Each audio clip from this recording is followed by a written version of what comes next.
mon entrevue. Voilà. Alors on voit un petit peu ce qui se passe là-bas. Normalement, moi je dois revenir dans l'image. Voilà, on est deux, c'est parfait. OK, c'est là que ça filme. Oui, c'est là que ça filme. C'est pour ça que vous pouvez vous mettre un petit peu plus de ce côté-ci, qu'on vous voit D'accord. mieux. Alors, Éric Lacroix, bonjour. Bonjour. Donc vous êtes vice-président solutions web chez SOM. Exactement. Et alors, aujourd'hui, vous êtes ici pour parler d'une étude que vous avez publiée. Est-ce que vous pouvez nous la présenter dans les grandes lignes pour les gens qui ne sont pas là aujourd'hui à Webcom? Oui, tout à fait. En fait, c'est une étude qu'on a fait. S'il y en a qui sont intéressés là-bas, peut-être des anciens participants des Webcom passés, c'est ces gens-là qu'on a sondés. Donc, en fait, 1700 participants qui viennent d'entreprises privées, d'organisations publiques, d'organisations sans but lucratif. Donc, tous des gens comme ça, mais qui ont déjà assisté au Webcom ou qui étaient inscrits pour le Webcom de cette année. Okay. Donc, c'est ces gens-là qu'on a sondés.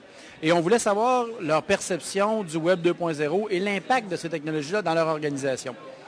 En gros, ce qu'on a déterminé, c'est que parmi tous ces participants-là, toutes ces organisations-là qui ont déjà assisté à Webcom, 2 sur 10 se disent très avancés. Donc, le Web 2.0, ça fait partie des mœurs. On est transparent, on est ouvert, on blogue, on est sur Facebook, etc. 2 sur 10. 2 sur 10, exactement. C'est pas énorme.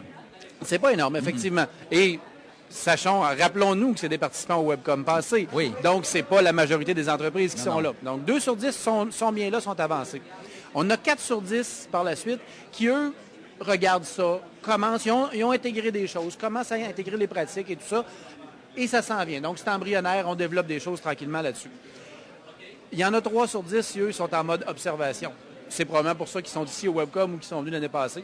Donc, eux se disent, bon, il y a quelque chose qui se passe là, puis on regarde comment on pourrait évoluer dans ce côté-là, dans notre organisation. Et finalement, il y en a une sur 10, la dernière sur les 10, ne fait rien du tout. Considère en fait que le 2.0, c'est un peu bof, où ça ne prendra pas dans l'organisation, où il ne se passera rien avec ça dans notre entreprise. Donc, j'avoue que c'est un peu surprenant, cette réaction-là de la part de participants au Webcom. Excusez-moi. D'accord? Non, il faudrait que je puisse faire la balance de son en même temps. On a trop de son. D'accord, donc, désolé, on va le garder plus bas. Je vais vous manipuler le poignet. Pas de problème. OK, donc, alors, finalement, et alors ça, en plus ça, c'est vraiment la clientèle de Webcom. Oui, exact, c'est ça. Donc ça veut dire que si on se reportait dans le monde en général, là, dans les entreprises québécoises en général, on aurait des chiffres beaucoup plus faibles. Oui, définitivement. Il faut s'attendre à ça que, disons que l'implantation des technologies Web 2.0, des technologies, mais aussi des pratiques surtout, demeure encore très embryonnaire dans les entreprises. La plupart sont au stade d'observation. À part celles, effectivement, là, qui sont très dynamiques, qui sont présentes dans des événements comme celui-ci ce matin. Et alors, est-ce que vous pensez est-ce que vous leur avez parlé de l'impact que le Webcom avait eu sur elles? Est-ce que ce genre d'événement contribue donc à les faire avancer ou... En fait, on n'a pas adressé cette question-là directement. Par contre, dans les commentaires que l'on remarquait, on se rend compte que oui. En fait, quand on pose la question, qu'est-ce qui fait en sorte que vous êtes capable de faire cheminer ces dossiers-là dans votre organisation, ce qu'on se rend compte, c'est que 61 % de nos répondants nous disent que c'est d'autres histoires à succès. Donc, sachant que le Webcom est beaucoup basé sur des études de cas, des meilleures pratiques, etc., j'allais dire best practices, mais les meilleures pratiques, c'est un meilleur terme. Donc, effectivement, c'est ce que les gens viennent chercher ici. On cherche à recueillir de l'information pour, après ça, influencer les décideurs dans nos organisations. D'accord. Sinon, qu'est-ce qu'il y avait d'autre? Je vois qu'on parlait justement, alors les exemples de succès, 61% des gens en veulent. Exact, tout à fait. Et qu'est-ce qui est l'obstacle aussi qu'on a remarqué là-dedans? Dans le fond, on cherchait à voir, est-ce que c'est la culture de l'organisation qui est le principal obstacle? Est-ce que c'est le manque de connaissances, des outils, des technologies, tout ça? Pas vraiment. En fait, le principal obstacle à l'heure actuelle, là, c'est le manque de ressources internes.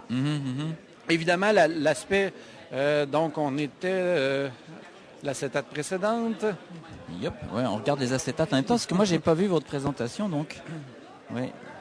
Ça en est un petit fait saillant sur lequel je reviens dans un instant. Oui. On voit ici, le principal obstacle ou frein pour l'entreprise dans l'adoption ou l'utilisation du 2.0. Donc, définitivement, le manque de ressources. 30%. Oui. Et ensuite de ça, la culture organisationnelle. 26% pour la culture organisationnelle. Oui. Donc, un gros problème d'abord d'allouer des ressources et de changer la culture. Exact. Oui. Exact. Mais la ressource semble être le principal problème dans le cas, bien entendu, des entreprises qui sont présentes à Webcom. Il faut le rappeler. Parce que si minimalement le décideur a permis à l'analyste, en fait à l'influenceur d'être ici à Webcom, il y a des fortes chances parce qu'il y a une certaine ouverture. Donc, eux, l'obstacle, c'est pas la culture organisationnelle. C'est ça. Moi, le commentaire que ça m'évoque. Oups, attendez, j'ai juste ramené ça en ligne. Voilà. Si vous avez des questions sur cette étude de somme, vous pouvez y aller. Hein, je regarderai ça tantôt. Pourquoi cette étude, nous dit-on, pourquoi cette étude et qui l'a financée? En fait, cette étude-là, c'est une participation de Somme à titre de partenaire majeur au Réseau.0 qui est lancé ce matin. Donc, je fais partie, je dois le dire, disclosure. Oui. Tout à fait. Donc, Réseau.0 est une coopérative de blogueurs. J'imagine que vous avez eu l'occasion d'en parler. Pas encore, non, pas déjà. encore. Donc, ça s'en vient. Alors, oui. je ne vendrai pas les punchs de l'histoire, mais Somme est devenu un partenaire majeur de cette organisation-là. Somme est aussi, donc, avec Webcom, si on veut, qui est aussi un partenaire de Réseau.0. Donc, en ce sens, le sondage a été offert gracieusement par Somme à titre de participation comme partenaire. D'accord. On va regarder si on a d'autres questions. Alors, qui a financé cette étude? Les résultats sont-ils visibles via un blog ou est-ce en fait, les résultats vont être sur la plateforme Réseau.0, si ce n'est déjà fait, qui est lancé en mode bêta à partir de ce matin. Là. C'est ça, réseau.0.com, alors voilà. REZO.POINT0.com. Alors, vous pouvez aller jeter un œil, c'est en bêta, c'est sur un serveur provisoire, mais ça fonctionne. Il y a une petite vidéo, évidemment, parce que moi je fais de la vidéo. Et puis, vous en saurez plus aujourd'hui parce que dans une demi-heure à peu près, je vais interviewer ici même José Plamondon qui est qui est présidente, du conseil d'administration de notre coopérative de blogueurs. Et également Valier Lapierre, qui est le rédacteur en chef de la plateforme. Exact. Donc on va en parler. Est-ce que vous avez prévu un autre sondage pour ce webcom, nous dit-on? Il va y avoir un autre sondage qui va être lancé au prochain Webcom en mai. Okay. Donc, définitivement, la collaboration se poursuit. On va aussi, sur une période d'1 an, selon l'entente qu'on a avec Réseau.0 et Webcom, lancer 2 autres sondages, mais grand public, ceux-là, où on va aller mesurer effectivement ce qui se fait comme Web 2.0.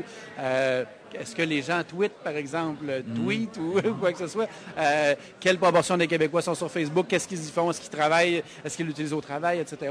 Donc, des sujets plus grand public là, que ce qui était traité ici. Mais ce que je disais tantôt, c'est que manque de ressources et culture organisationnelle étant les 2 obstacles ou freins à l'adoption du Web 2 en entreprise, ça nous dit que d'une certaine façon que les entreprises actuelles ne sont pas préparées au Web 2 et dans la mesure où elles ne mettent pas assez de ressources et que la culture organisationnelle n'est pas là, ça veut dire finalement, le Web 2, ça veut dire une révolution dans l'entreprise à quelque part, une révolution dans les attributions de fonds et de priorités de communication et une révolution aussi dans l'attitude, dans la culture.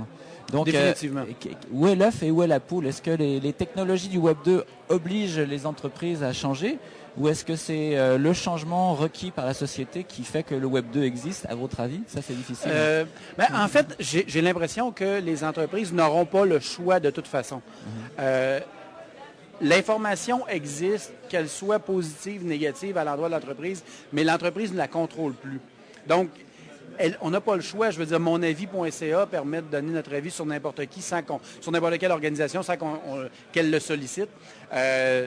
L'organisation a intérêt à ce moment-là à être proactive. Je me souviens d'une citation à un moment donné, j'aime mieux avoir un blog pour que quelqu'un vienne m'insulter sur mon blog, pour qu'au moins je puisse réagir, expliquer, me justifier, etc., que me faire parler dans mon dos à un endroit que je ne contrôle pas. Exact. Donc, je pense que la nature de la société qui évolue avec ces outils-là fait en sorte qu'on n'a plus le choix. On est là. Et celles qui sont présentement observatrices et qui attendent vont devoir composer avec cette réalité-là un jour ou l'autre. Donc, je pense que c'est ça peut-être l'œuf à ce moment-là. Alors, dites-moi, vous êtes une entreprise de sondage, une entreprise de marketing, de recherche. Recherche et sondage. Oui. Recherche, c'est ça, c'est du sondage de marketing en général? Oui, tout à fait. Opinion publique aussi. Exact. Est-ce que déjà il y a 20 ans, vous n'étiez pas 2.0 d'une certaine façon? Oui, sauf qu'il y a 20 ans, c'était nous qui décidions quelles questions on posait aux gens, nous et nos clients, bien entendu. Maintenant, on s'enrichit de ce qu'on apprend aussi. Donc, c'est plus nécessairement, c'est beaucoup plus un dialogue qu'un... Donc, ça va dans les 2 sens, effectivement, pour les firmes de sondage. Oui, mais il se fait sous quelle forme, ce dialogue? Est-ce que vous lancez des appels à tous pour recevoir des questions, des idées de sondage? Comment ça se passe? En fait, ne serait-ce que le fait d'avoir un blog d'affaires chez Somme nous permet de voir quels sont les sujets qui intéressent les gens. On a des gens, effectivement, sur le blog, quand ma collègue publie des billets, des fois, qui nous suggèrent des pistes de recherche. Et des fois, dans la mesure du possible, effectivement, on les ajoute. Le fait de participer à quelque chose comme Réseau.0 aussi nous permet de nous inscrire dans une mouvance différente. Et les questions qu'on va poser dans les prochains sondages que je mentionnais tantôt, je vous donnais des exemples, mais la plupart de ces questions-là, je ne les connais pas et je ne les déciderai pas. Ils vont être décidées par la communauté, dans le fond, par notre participation au Réseau.0. Donc, définitivement, de cette façon-là, on s'alimente et on recueille quelles questions on va devoir retourner par la suite au public. Eh bien, tout va pour le mieux dans le meilleur des mondes 2.0. Alors, Monsieur Lacroix, je vous remercie beaucoup. Je redémarre ma machine. C'est toujours compliqué, ça.